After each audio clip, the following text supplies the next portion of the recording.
د مرګ پر بستر پرتو انسانانو لوی ارمان. یوې استرالیایي نرسې یوه ډېره په زړه پورې څېړنه کړې ده. دې له هغه کسانو سره چې د مرګ پر بستر پراته وو خبرې کړې دي. له هغه کسانو سره چې ونه توانېدل له مرګ سره مبارزه وکړي او بالاخره له دغې دنیا ولاړل. دا وایي چې زما تر ټولو مهمه پوښتنه له دوی څخه دا وه، اوس چې د ژوند وروستۍ ساګانې اخلئ، څه لوی ارمان مو په زړه کې پاته دی؟ ملګرو، د هغه کسانو ځوابونه چې د ژوند په وروستیو کې دغې استرالیایي نرسې ته ورکړي زموږ او ستاسې لپاره هم ډېر لوی درس لري. داسې یو درس چې د سلګونه ټوکه کتابونو په اندازه ارزښتمن دی.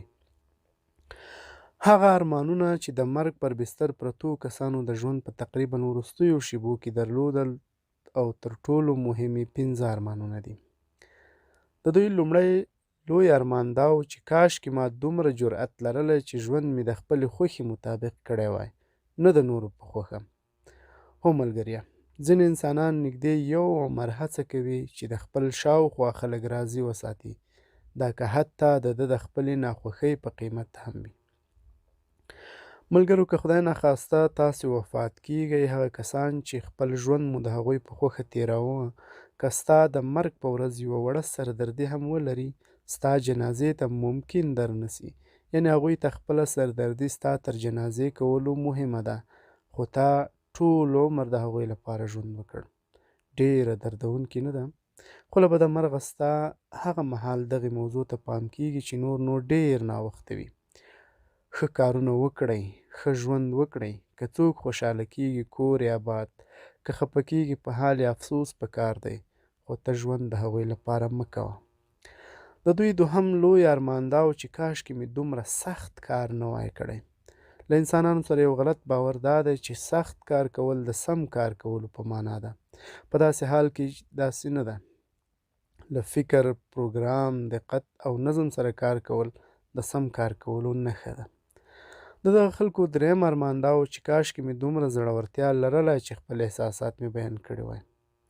هو ملګریم، موږ ډیری له خپلو پټو احساساتو سره له دنیا ځو، په خپل وجود کې له زنداني سویو احساساتو سره.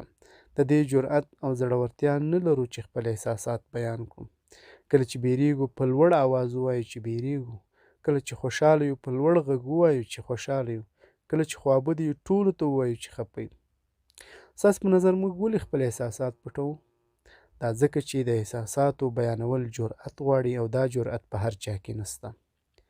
د مرګ په بستر پرتو انسانانو څلورم ارمان دا و چې کاشکې مې له خپلو ملګرو او خپلوانو سره اړیکې پاللې وای. دوی هغه لحظه پوهیږي چې یو ملګری څومره ارزښت لري، یو ملګری څومره لوی نعمت دی. دوی هغه مهال پوهیږي چې د یو ملګري ارزښت تر زرګونو شتمنیو او داراییو ارزښتمن دی. بودا یوه ډېره ښکلې جمله لري. هغه وایي مینه په اشخاصو کې موندل کېږي، خو انسانان یې په شیانو کې لټوي. یعنې فکر کوي چې څومره ډېره شتمني ولري نیکمرغه دی، خو ډېر وروسته پوهېږي زما ملګري او دوستان زما واقعي شتمني وه، نه دغه شتمني او ملکیتونه چې د مرګ پر مهال زما هیڅ په درد نه خوري. پنځم او وروستی لوی ارمان چې د مرګ پر بستر پرتو خلکو درلود هغه دا و چې کاشکې مو خوشحاله ژوند کړی وای. هغه غمونه او خفګانونه چې د ژوند په اوږدو کې موږ ترې کړي ده، نه یوازې چې زموږ ستونزې حل نه کړې، بلکې غمونو او خفګانونو مو د ژوند ستونزې لا ډېرې کړې.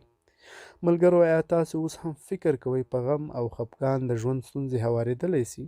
نه ګرانه دوسته، خفګان او غم نه یوازې چې زموږ ستونزې نسي حل کولی، بلکې د بلا ډېرو ستونزو او صحي مشکلاتو سبب هم ګرځي. خوشحال، آرام او زړور اوسېدل د ژوند ستونزې حل کولی سي.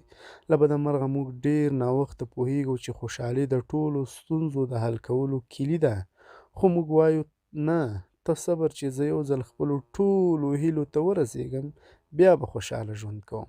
دا نو داسې ده لکه څوک چې په باد پسې منډې وهي. هیله من یم دا څو کرښې به مو په ژوند کې د بدلون او خوښۍ لامل وګرځي. په ډېره مینه.